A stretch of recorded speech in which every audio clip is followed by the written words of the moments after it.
So you're gearing up for a group manager interview. Huh? Maybe feeling a little bit intimidated by all the questions they could throw at you. It can definitely feel overwhelming. Yeah, totally. But hey, don't stress too much about it. We're diving deep today into a super helpful Indeed UK article all about group manager interview questions and answers. And trust me, this is going to help you stand out from the crowd. These Indeed articles, I mean, they're really a great place to start. They give you a solid overview of those typical questions you're likely to encounter. For sure. But to really nail it in the interview, you've got to go a bit deeper, right? Exactly. That's what we're here for. We're going to dissect those questions, uncover the hidden meanings. You know what they're really getting at? We're going to give you the tools to craft some seriously compelling answers that really showcase your leadership skills. Love that. No more canned responses, no more surface-level stuff. We're going for genuine impact here. The Indeed article, they highlight those classic attributes, right? Ability to lead and motivate, exceptional communication skills, strong problem-solving skills. But we're not going to just skim the surface here. Absolutely not. Because here's the thing. Those aren't just, some fancy buzzwords to make a resume look good. They reflect real challenges, really challenging situations that group managers face every single day. Yeah, true. So it's not all sunshine and roses. Not always. Think about it. You've got a major deadline looming, a team member who's consistently underperforming, and then bam, a conflict erupts between two of your key players. Suddenly, those buzzwords become your lifeline. Okay. Yeah, that paints quite the picture. Makes it feel a lot more real than just checking boxes on a job description. Right.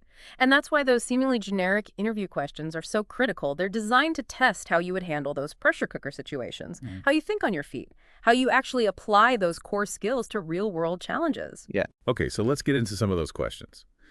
The Indeed article has a whole bunch, but let's start with a classic. What is your leadership style?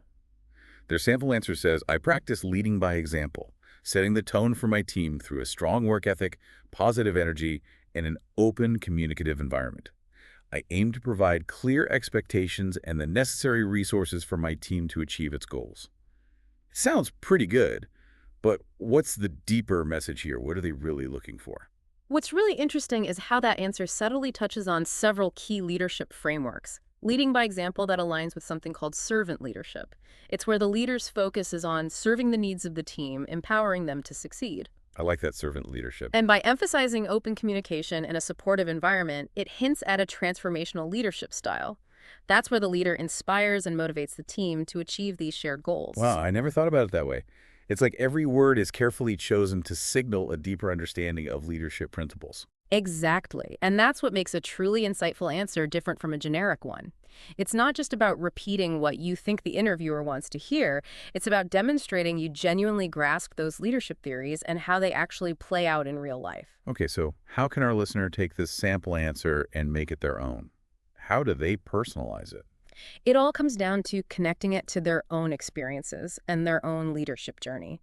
For instance, instead of just saying, I lead by example, they could share a specific story that really illustrates this in action. Oh, I like that. Maybe it's a time when they went above and beyond to support their team, or when they took ownership of a mistake and turned it into a learning opportunity, something like that.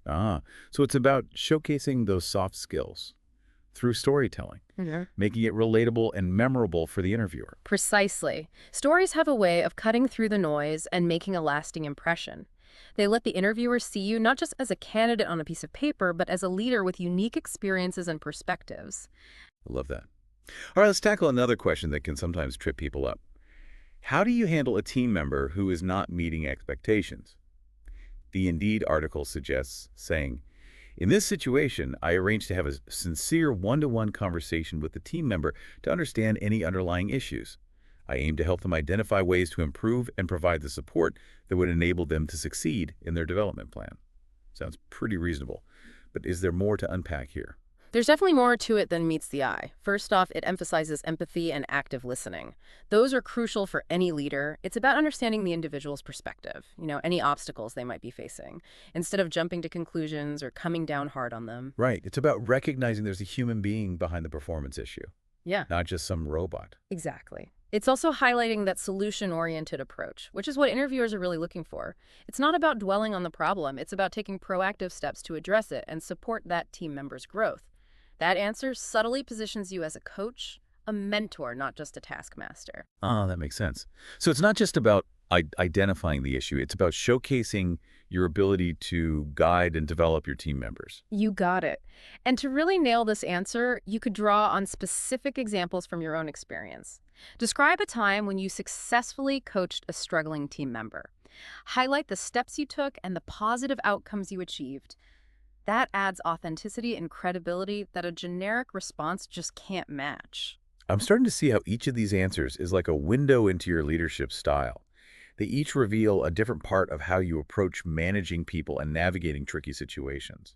Exactly. That's why it's so important to think beyond the surface and really consider the message you're sending with each response. It's not just about having the quote-unquote right answer. It's about using those answers to tell a compelling story about your leadership journey. All right, I'm ready to uncover more of these hidden messages. Let's move on to another question that often comes up in group manager interviews. Can you describe a difficult decision you had to make and how you handled it? The Indeed article gives this example. At my previous job, we had to let go of an underperforming team member who was a popular member of the team. I handled it by communicating the decision transparently, explaining the reasons behind it, and supporting the rest of the team through the change. Okay, walk us through this one. What's the subtext? What are they really trying to assess here? This question, it's all about evaluating your judgment, your communication skills, and how you navigate sensitive situations with empathy and professionalism. It's tricky because you need to project strength and decisiveness, but also show compassion and understanding. Yeah, it's definitely a delicate balance. You don't want to come across as cold or unfeeling, but you also need to show you can make tough calls when necessary. Exactly, and that's what the sample answer does really well. It acknowledges the difficulty of the situation, especially the emotional impact of letting go of a well-liked team member, but it emphasizes clear, transparent communication. It's about owning the decision, making sure everyone understands why, even if it's not a popular decision. Right, so it's about being honest and upfront, even when it's really hard. Exactly. And it also highlights how important it is to support the team through the change. Layoffs can be incredibly disruptive and demoralizing. So highlighting your efforts to provide guidance and reassurance during that time showcases your leadership in a challenging context. So it's not just about making the tough call. It's about how you manage the aftermath and support your team through the change. You nailed it. That's a quality that separates exceptional leaders from the rest. They're not just focused on the bottom line.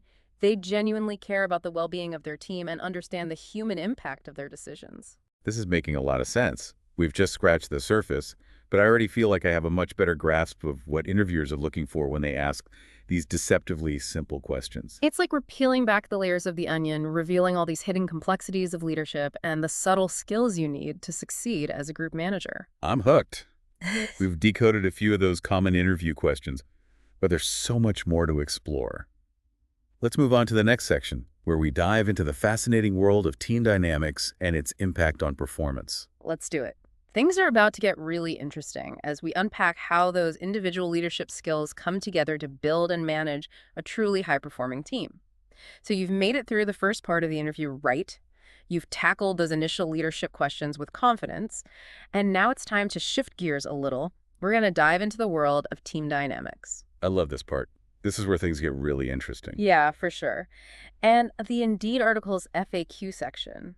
It really highlights how crucial a team's internal dynamics are to their overall performance. Yeah, I'm really glad you brought that up. The article mentions it, but it doesn't really dig deep into, how this all plays out in a group manager's everyday work.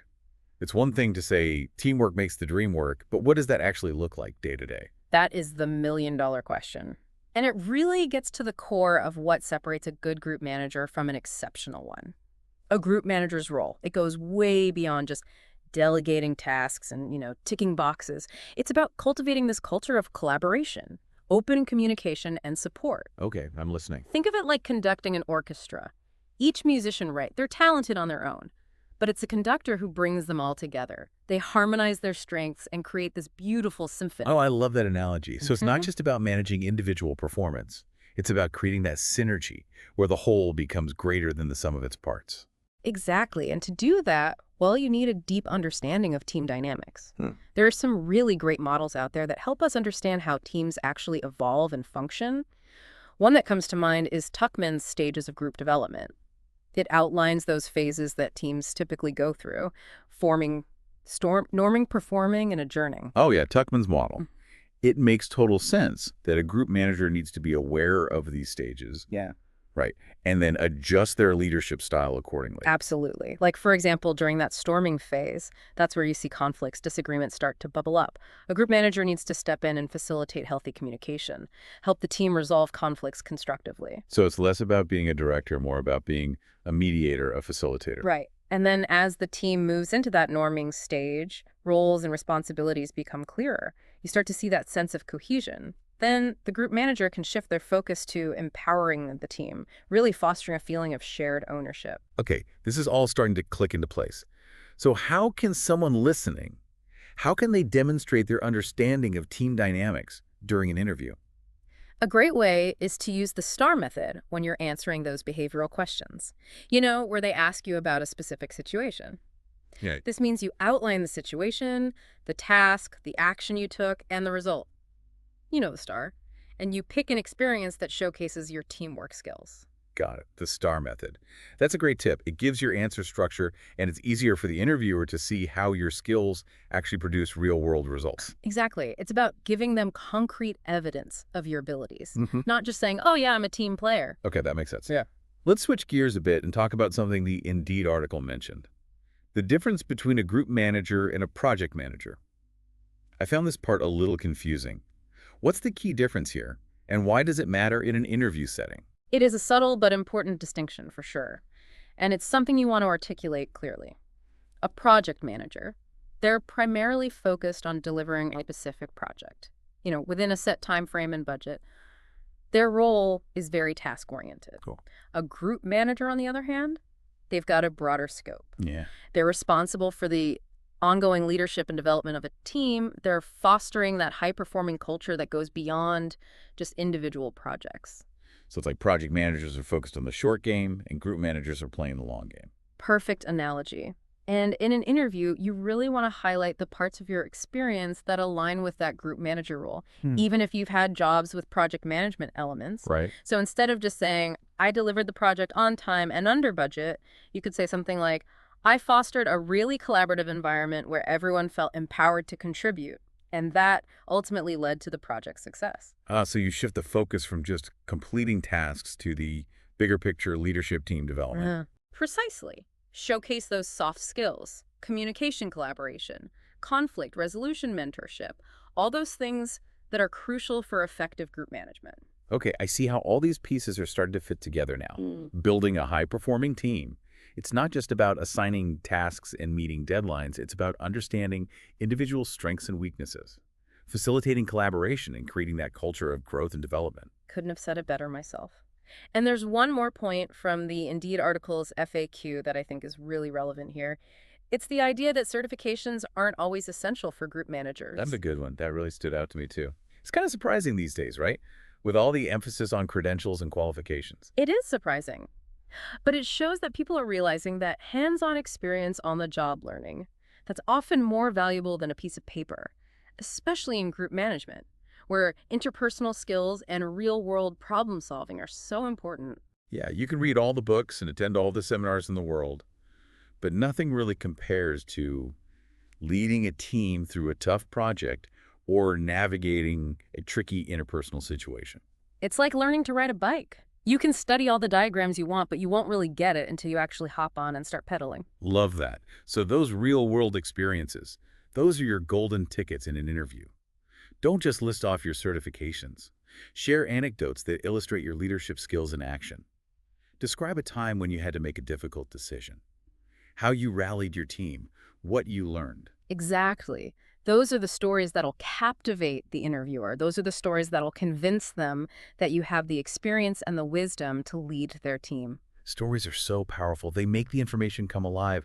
They help you connect with the interviewer on a personal level. Absolutely. They let your personality shine through, your values, your unique approach to leadership. Don't be afraid to let your authentic self come out. I like that. Be yourself. So we've talked about team dynamics, the difference between project managers and group managers, and that surprising truth about experience being more valuable than certifications. Yeah. What's really becoming clear is that a group manager interview, it's not just about checking boxes. It's about telling a story. It really is. It's about weaving a narrative that showcases your journey, The challenges you face, the lessons you've learned, the wins you've celebrated. I feel like we've covered so much ground already, and there's still more to unpack. Should we head into the outro? Yeah, let's do it. Let's bring it all home with some key takeaways and a question to get our listeners thinking. Okay, so as we wrap up our deep dive into this Indeed article on prepping for group manager interviews, let's try to pull out those key takeaways, those golden nuggets. Yeah, we've talked about a lot, but it really comes down to this. You need to show them you have those core leadership skills, leading and motivating, clear communication, and rock-solid problem solving. Right, those are the big ones. But it's not enough to just say you have them right. Nope. You got to show them. Don't just tell them. Show them. Use those interview questions as opportunities to tell your leadership story. Paint a picture. Let them see you in action, handling those tough situations, motivating your team, making the tough calls. That's it. Weave those real-world experiences into your answers. Remember what we talked about earlier. Experience often beats out certifications. So don't be shy about sharing those on-the-job lessons. Those are pure gold. Absolutely. Those experiences, those are what made you the leader you are today. You learned how to navigate all those team dynamics, how to build